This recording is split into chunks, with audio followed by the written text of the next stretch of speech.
2 থেকে 3 মিনিটের একটি ছোট গল্প শুনে যাবেন, আশা করি ভালো লাগবে। একটি ছেলে খুবই সাদাসিধা ছিল। সে একটি দোকানে চাকরি করত। ছেলেটির বেতন ছিল মাত্র 5,000 টাকা। ছেলেটির দোকানের সামনে দিয়ে প্রতিদিন একটি মেয়ে স্কুলে যেত। মেয়েটি প্রতিদিন বোরকা পরে যেত, কিন্তু প্রায়ই মুখটা খোলা থাকতো। একদিন হঠাৎ করে ছেলেটির নজর পড়লো মেয়েটির দিকে। এভাবে বেশ কয়েকদিন যাবার পর মেয়েটি বুঝতে পারলো ছেলেটি তাকে লক্ষ্য করে। মেয়েটিও বাঁকা চোখে ছেলেটির দিকে তাকাতে শুরু করলো। ছেলেটি মেয়ের চলাফেরা দেখে মুগ্ধ হলো। আফসোস করতে লাগলো, ইস, যদি আমিও আজ পড়াশোনা করতে পারতাম, তাহলে সাহস করে মেয়েটির সাথে কথা বলতে পারতাম। মেয়েটি বুঝতে পারলো ছেলেটি তাকে ভীষণ পছন্দ করে। তাই একদিন মেয়েটি ছেলেটির দোকানের পাশে দাঁড়িয়ে রইল। তখন ছেলেটি দুপুরের খাবার খাওয়ার জন্য দোকানের বাইরে আসে। সে চায়ের দোকানে গিয়ে 5 টাকার একটি রুটি খেয়ে পানি পান করে আসতে লাগলো।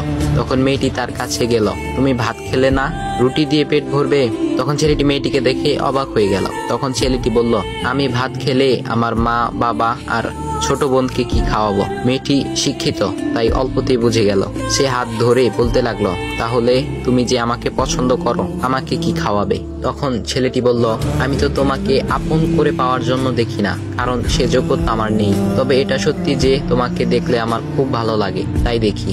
মেয়েটি ছেলেটির কথা শুনে চোখের পানি ধরে রাখতে পারলো না। সে বুঝে গেল ছেলেটির চরিত্র ও ভাবনা অনেক সুন্দর। সেদিন মেয়েটি চলে গেল। বাসায় গিয়ে রাত্রিবেলা মেয়েটি অসুস্থ হয়ে পড়ল। পরে তাকে ডাক্তারের কাছে নিয়ে আসা হলো। বলা হলো মেয়েটার 2টি কিডনি নষ্ট হয়ে গেছে। তখন মেয়ের বাবা ফোন করলো তার বন্ধুর ছেলেকে, যার সাথে বিয়ে দেওয়ার জন্য সে পাগল। কিন্তু মেয়েটি তার বাবার পছন্দের ছেলেকে বিয়ে করতে রাজি না, কারণ সে ছেলেটি টাকা থাকলেও কি হবে, তার চরিত্র খারাপ, সে লোভী।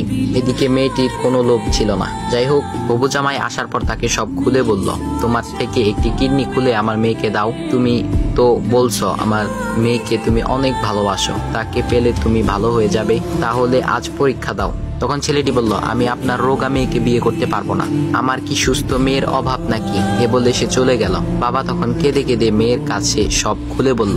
মেয়েটি বলল, বাবা তুমি কেঁদো না, একটা পথ এখনো আছে, আমাদের সামনে মোড়ে বড় একটা দোকান আছে না, তুমি সেখানে যাও। সেখানে যে তাইয়ুব নামের একটা ছেলে আছে, তাকে নিয়ে আসো, আমার কথা বলো। তখন মেয়েটির বাবা ছেলেটিকে নিয়ে আসলো। মেয়েটিকে দেখে ছেলেটির চোখ ভিজে পানি পড়তে লাগলো, কারণ মেয়ের বাবা তাকে সব খুলে বলেছে। তখন ছেলেটি মেয়েটিকে বলল, তুমি আমাকে একটা কিডনি দিবে? ছেলেটি বলল, কিডনি দেবার জন্যই আমি এসেছি। মেয়েটি তাকে বলল, তুমি কি চাও? ছেলেটি বলল, তুমি সুস্থ হয়ে আমার দোকানের সামনে দিয়ে যাবে, আর দূর থেকে আমি তাকিয়ে দেখবো, এই অনুমতিটুকু চাই। এ কথা শুনে মেয়েটিও ও তার বাবা তাদের চোখের পানি ধরে রাখতে পারলো না। অবশেষে মেয়েটি বিছানা থেকে উঠে ছেলেটির 2 পা জড়িয়ে ধরে বলল, এ জীবনে তোমার থেকে আমাকে মৃত্যু ছাড়া আর কেউ আলাদা করতে পারবে না। তারপর মেয়েটি বলল, আমার কোনো কিডনি নষ্ট হয়নি, এসব ছিল আমার সাজানো নাটক, আমি যা ভেবেছিলাম তাই হয়েছে। তোমাকে দেখে বুঝেছিলাম তুমি আমার একমাত্র যোগ্য। এখন ভাই, তোমাদের এত সুন্দর একটা গল্প শোনালাম, টিপটামি না করে ভিডিওতে লাইক দাও আর একটা কমেন্ট করো।